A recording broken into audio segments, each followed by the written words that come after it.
coming up. So you're mad because I was supposed to put this down on this chair. But then you start talking about how back in the day, come on somebody, back in the day when you didn't show up for such and such and such and such, and you told me such and such and such and such, and this and this and this, and because you refuse to deal with that hatred issue that you had from back in the day, when I put something down this small, it causes a whole other way of you thinking that, looking at some stuff. It stops us from seeing God, some personal issues. And then watch this fear. Fear is one. Fear is one that stops us from seeing God. Now, this is important to catch here because fear of two things. First of all, fear of success, and then fear of seeing someone else do better. Watch what Jonah says. Jonah says, I'm not questioning the fact, God, if you can do what you said you was going to do. He says, I'm questioning the fact of, is it worth it? And so that therefore, I'm fearing the fact of what's going to happen to me, what's going to happen to my brothers and sisters when now these people in Nineveh start accepting your word. Jonah feared someone else's life changing. He didn't want to see him doing better because, listen, this brother here has held me down for so long. These are Ninevites.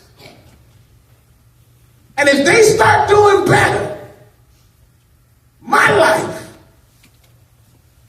well, maybe that's difficult for some of you because you've never struggled with someone else's success.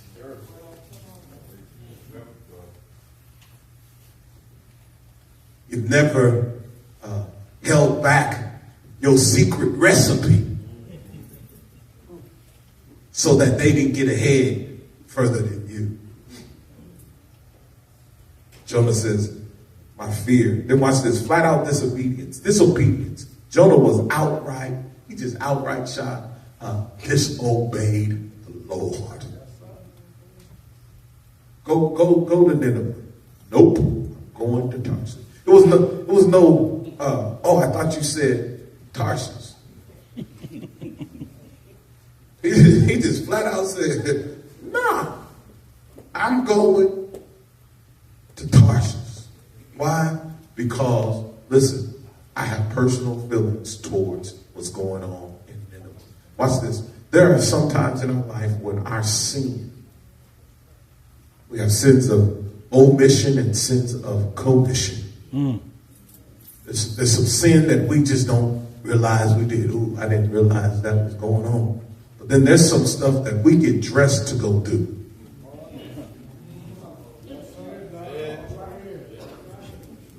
There's some stuff we wake up in the morning to go do. Come on, somebody, y'all. There's some stuff in our life that we just flat out do because we just want to do it. Right. And so when we do that, one has to understand that those sins, that area of our life is going to stop us from seeing God. Why did you do it? That's Tracy's thing. Why did you do it? I don't know. You know why you did it. You know why you did it. You didn't do it, but you did it because you didn't want to get in trouble. But guess what? You're getting ready to get in trouble more. Anyway, so you should have just went on and did it, not did it in the first place, took your L. Anybody ever get to that place where you said, dang, I wish I would have just went ahead, did it this way first. Now I have to come all the way back around and do it this way. Disobedience. Then the last thing, our perspective. Jonah, sometimes our perspective stops us from seeing God. Because you do know, Maurice, we have a way of thinking things should be a certain way. You know, if I was God, I wouldn't do it that way. If I was in charge, it would go down like this. Jonesy, if I was pastor, we would be doing such and such and such and such. If I was in control, this would be taking place. Our perspective oftentimes stops us from seeing God. Jonah, clearly, God, you surely wouldn't be doing it this way. So guess what? I'm not going to do that because I know that's not what you mean. What is it in your life that stops you from seeing God? Number 3, if you're going to understand the way God reveals himself, number 3, is you must understand the dangers of not surrendering your will to God. You gotta understand the dangers of not surrendering your will to God. Verse 4 of Jonah chapter 1, it says this: Then the Lord sent a great wind on the sea, and such a violent storm arose that the ship was threatened to break up. When you don't do what God would have for you to do, there will be some storms.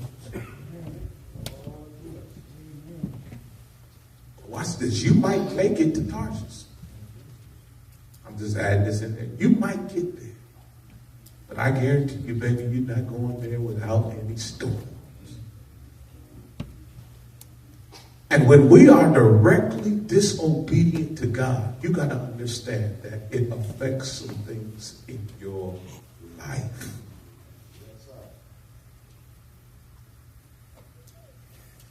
Let me help you. First of all, when we are disobedient to God, we miss his blessings. We miss his blessings. Not that we aren't blessed, but we miss his blessings.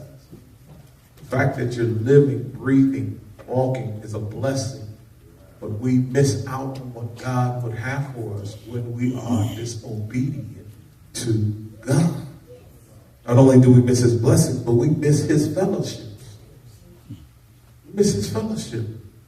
We miss that close, intimate fellowship with God, because watch this, when you do something wrong, the last thing you want to do is be all up under somebody. Do you know what? I can tell what kind of day my kids have at school by how they come home. Woodrow, when Dre comes in the house and he's like, "What's up, Dad?" You know it was a good day. When Tracy comes in the house and says, "Hey, Dad," she runs up and jumps on me. You know it was a good day. But when they come in the house and they go right to hanging up their coat, cleaning up their room, walking around, "Hey, Dad," you be like, Either this phone's gonna ring, a note's getting ready to come out the book bag, or something ain't right. And so when we sin in our life, we miss out on those close, intimate fellowships with God, because the last thing we want to do is bust up in the house, "Hey, Dad!" Because we try to hide a little bit from God, because we know he's not pleased with us.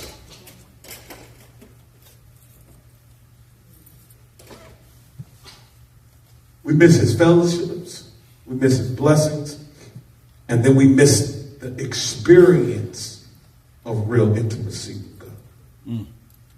Has anybody ever just experienced a oneness with God, when you felt like you were just in tune and in step with God? That you could feel God's presence working and God's hand working in your life, and you just felt that way? It's like, "Lord, I wanted to always be like this." It's kind of like Deacon Smith, that beginning part of a relationship. You know, when you meet that person for the first time, talking on the phone for hours and hours, you hang up, no, you hang up, you hang up, no, you hang up. What you doing? How you doing? I can't stop thinking about you. This, and this. Boy, you just going back and forth. Some of y'all, look, I don't remember that. But it's just like that. It's that kind of intimacy with God. When you're in tune and in touch with God, you're like, man, Lord, don't never let this stop. That's my boo. That's my boo. I'm with her. I'm with him. It's like one of those kind of things. You're constantly in love. Then sin creeps in. Disobedience creeps in. You pull out your checkbook to go to the store, pull out your card to go swipe at the store. You be like, for real? You swiping more here than you did at church? Real, you're going to spend more time in front of this TV than you do studying my word? And all of a sudden, that real intimacy, that closeness with God begins to drift away because of our disobedience. Listen, it's important to understand this. Just because you're in the world, walking around, living and breathing, does not mean that you're getting the blessings that God would have for you for your life. You're living, yeah. You're breathing, yeah. But are you living to the fullness that God would have for you to have? I was thinking about this sermon this week, trying to figure out some illustrations to share in the sermon, Uncle Steve, and I thought about this one. Aunt Ursula, when I was growing up, Aunt Ursula, which is Uncle Steve's sister, took me and my cousin Alonzo and a couple other kids to Chuck E. Cheese. She was saying to us, Carrie, she said, now if you have a good week, I'll take you guys to Chuck E. Cheese. Chuck E. Cheese was the hot spot back in the day. And so I was like, oh man. And so everybody was like, Tracy, have a good week. Please have a good week. Because they knew I have a way of messing it up. And I was like, no, I'll be good. So lo and behold, I was good all the way to Thursday. Then Thursday came along, something happened. I didn't have a good week. Well, my mom and dad was scheduled to be gone, and I was scheduled to go over to my aunt's house. Now, the rest of them, Sister Anderson, had good weeks. But I had a bad week. So my Aunt Ursula says, well, let's go. We're going to Chuck E. Cheese. I was like, oh, all right. I was like, this is what I'm talking about. I'm so glad that Mom was gone. Dad had to be gone. Because now, Johnny, I get to go to Chuck E. Cheese. And I still had a bad week. And that's a good thing. And so we get in the car, everybody's talking, everybody's laughing. We talking about what we're going to do when we get to Chuck E. Cheese. And we get to Chuck E. Cheese. And my aunt gets us a table. And she goes up to the thing to get some tokens. And then she gets the tokens and then she pulls a chair out.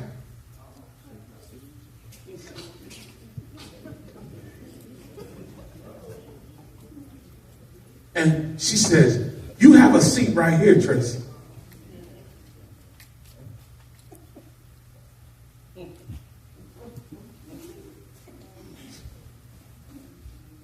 She says, now everybody line up and come get your tokens. She passes out tokens to everybody.